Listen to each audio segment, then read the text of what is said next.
L'acquisition d'un fonds de commerce est une affaire sérieuse et il est préférable de multiplier les simulations financières afin d'éviter de faire des erreurs.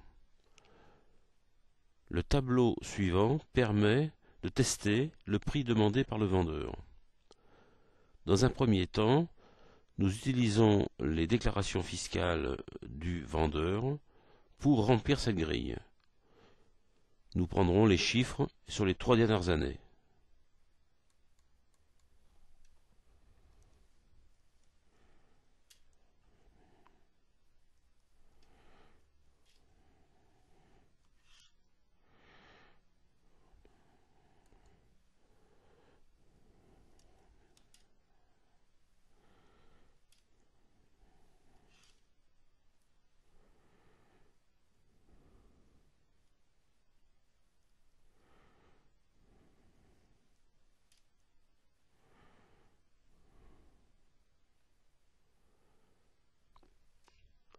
On considère qu'il s'agit d'un travailleur indépendant.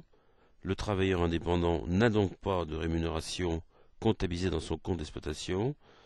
C'est la raison pour laquelle la ligne rémunération dirigeant n'est pas complétée.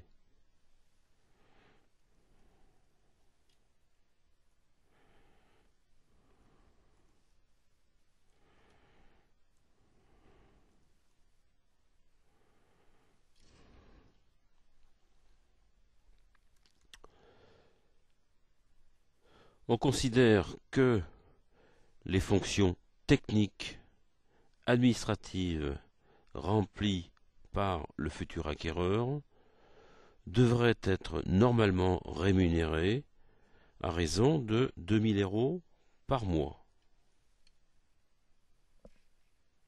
Il s'agit de la rémunération du travail. Nous allons considérer également que quelques investissements de renouvellement devront être faits dans les années à venir. Investissements qu'on va considérer comme étant autofinancés.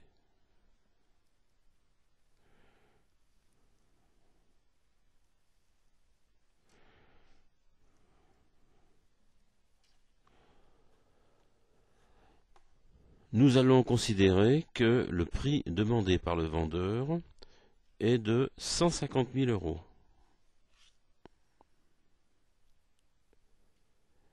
Et que, à l'intérieur de ce prix, les éléments amortissables représentent 30%.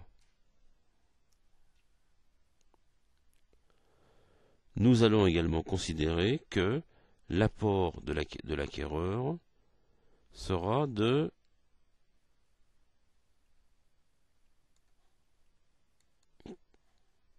40 000 €. Bien, nous pouvons donc maintenant examiner le rapport qui découle de ces chiffres.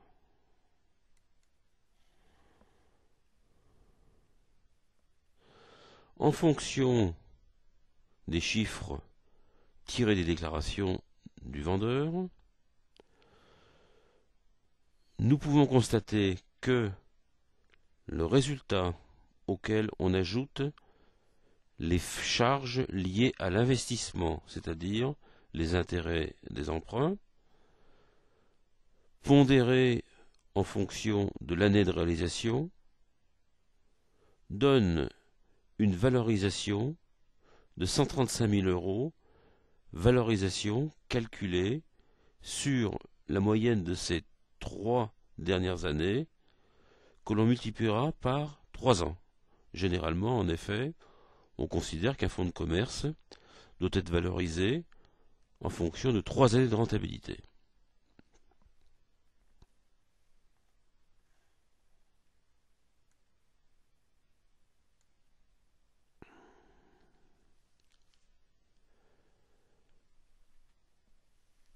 Il est donc possible d'examiner ce que sera le futur compte de résultat de l'acquéreur.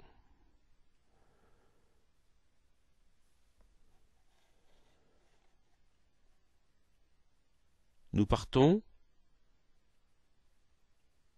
du résultat intermédiaire, c'est-à-dire de la rentabilité avant amortissement, avant intérêt des emprunts, puisque ces deux postes du prédécesseur vont disparaître, et également avant charge sociale.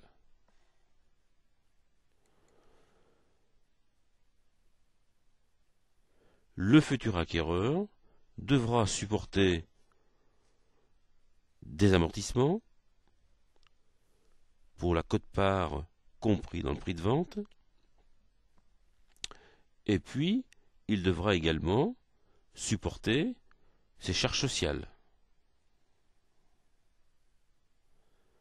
15 400. Il reste donc un résultat de 38 400. 39 300 à la deuxième année, 40 400 à la troisième année, etc.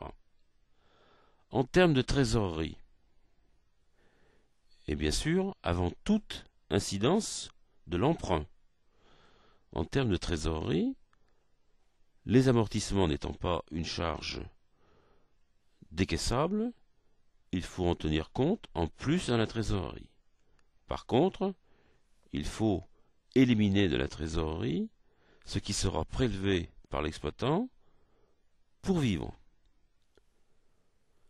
Ce qui fait que dans la trésorerie, pour faire face donc finalement à l'emprunt, il reste 23 400 la première année, 22 100 la deuxième année, 24 600 la troisième année. On peut actualiser ces sommes et les mener en cumul. Exemple, au bout de la 5e année, toutes les sommes actualisées représentent 105 000 euros.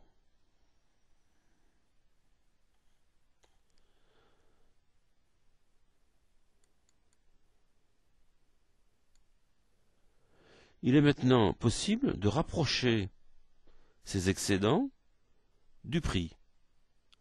Et cela permettra de voir en combien d'années, finalement, les excédents financiers permettent de rembourser l'affaire. On constate que 7 ans n'est pas une durée suffisante pour arriver au résultat souhaité. En effet, nous avons un prix demandé de 150 000 euros, or, à la fin de la 7e année, nous avons capitalisé 142 500 euros.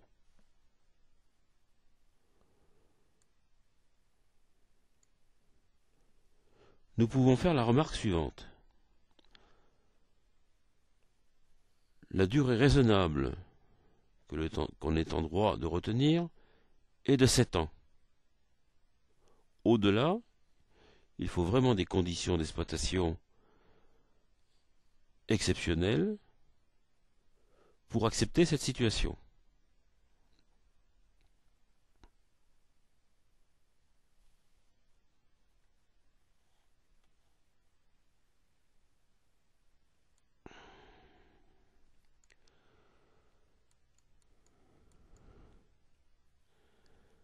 Regardons maintenant la trésorerie de l'acquéreur avec cet emprunt de 120 000 euros qu'il devra réaliser.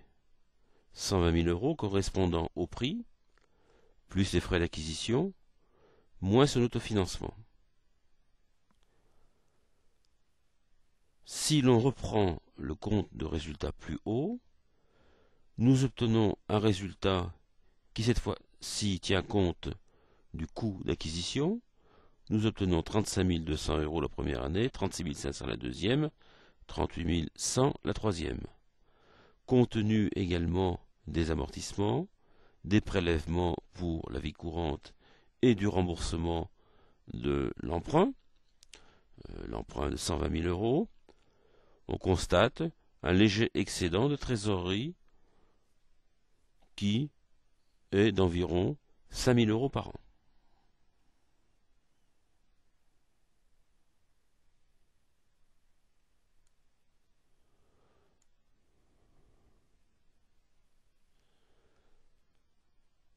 Remarque importante.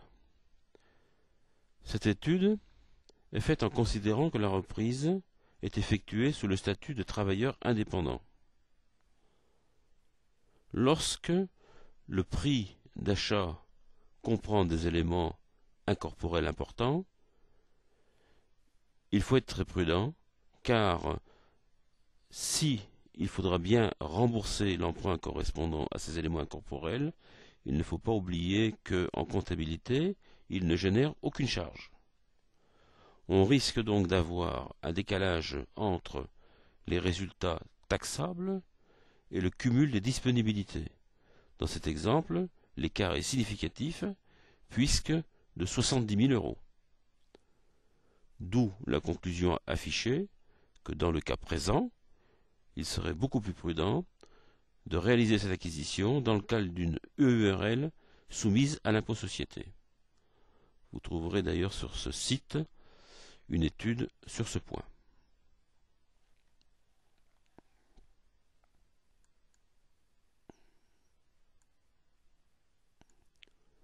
Nous terminerons cet exposé en revenant sur ce graphique qui nous paraît extrêmement important, c'est-à-dire la durée nécessaire pour constituer les capitaux qui correspondent au prix de l'affaire.